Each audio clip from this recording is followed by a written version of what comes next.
আজকে আমি খুব সহজ আর চটপট একটা রেসিপি বানিয়েছি। ব্রেড দিয়ে আলুর বার্গার স্টাইলের স্ন্যাক। আসসালামু আলাইকুম everyone, welcome to Mehnu's mom's kitchen. বাচ্চাদের টিফিনের জন্য পারফেক্ট একটা রেসিপি আজকে করে দেখাবো।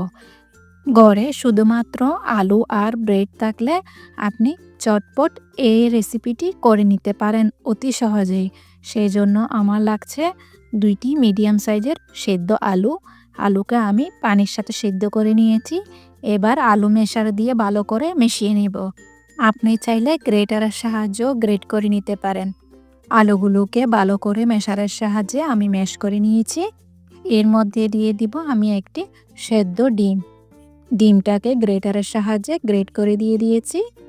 অনেকেই ডিম পছন্দ করে না, এর মধ্যে ডিমের পরিবর্তে আপনি শ্রেডেড চিকেনও ইউজ করতে পারেন। 2 টেবিল স্পুন পেঁয়াজকে কুচি করে দিয়েছি, 2 টেবিল স্পুন ফ্রেশ ধনেপাতা, সেই সাথে দিয়ে দিব হাফ টি স্পুন লবণ, স্বাদ মতো দিতে পারেন। এবারে দিয়ে দিব 1/4 টি স্পুন গোলমরিচের গুঁড়া, সেই সাথে দিয়ে দিব হাফ টি স্পুন চিলি ফ্লেক্স। একটু স্বাদ বাড়ানোর জন্য দিয়ে দিব হাফ টি স্পুন চাট মশলা দিয়ে এবার ভালো করে আমি সব উপকরণ মিশিয়ে নিব। সব উপকরণ ভালো করে মিশিয়ে টিকিয়ার আকারের মতো করে আমি শেপ দিয়ে আলুর টিকিয়া বানিয়ে নিব। টিকিয়ার সাইজগুলো এমনভাবে করতে হবে আপনার ব্রেডের সাইজ অনুযায়ী। আপনার ব্রেড যত বড় হবে তত বড় আপনি টিকিয়ার সাইজটা করে নেবেন। দেখুন, আমি এইভাবে করে শেপ দিয়ে নিচ্ছি হাতের তালুর সাহায্যে। সমান করে টিকিয়াগুলা বানিয়ে আমি এক পাশে রেখে দিব। এবার আমি নিয়ে নিচ্ছি ব্রেডগুলাকে আমি একটি কাটারের সাহায্যে গোল গোল করে কেটে নিয়েছি। ব্রেডের চারপাশের ব্রাউন অংশগুলাকে ফেলে দিবেন না, এগুলাকে আপনি ব্রেড ক্রাম্ব বানিয়ে নিতে পারেন, অথবা লিকুইড দুধ আর ডিম মিশিয়ে আপনি পিজার মতো করে তাওয়াতে দিয়ে পিজাও বানিয়ে নিতে পারেন। এবার চলে আসি আমার রেসিপিতে।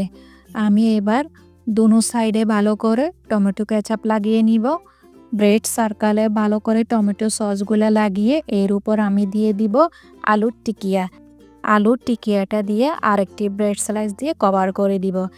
দেখতে একদম বার্গারের মতো লাগছে, কেউ বুঝতে পারবে না এটি আলু দিয়ে বার্গার তৈরি করা হয়েছে।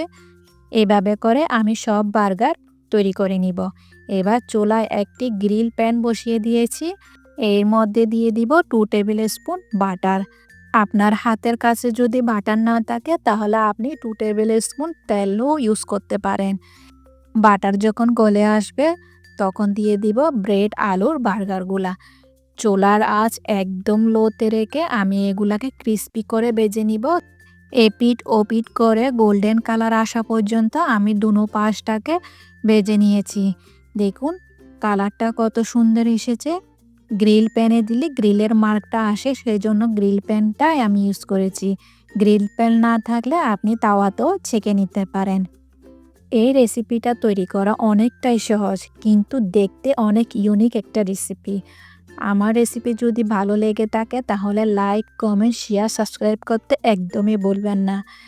বিকালে চা নাস্তার জন্য, স্কুলের টিফিন বা হালকা ক্ষুধা মেটানোর জন্য একদম পারফেক্ট একটা আজকে রেসিপি দিয়েছি আপনাদের জন্য। ব্রেড বার্গারটা এতটাই ক্রিস্পি হয়েছে দেখেই বোঝা যাচ্ছে। আমি পরিবেশন করেছি সসের সাথে। দেখা হচ্ছে নতুন আরেকটি রেসিপি নিয়ে। সেই পর্যন্ত ভালো থাকবেন, সুস্থ থাকবেন।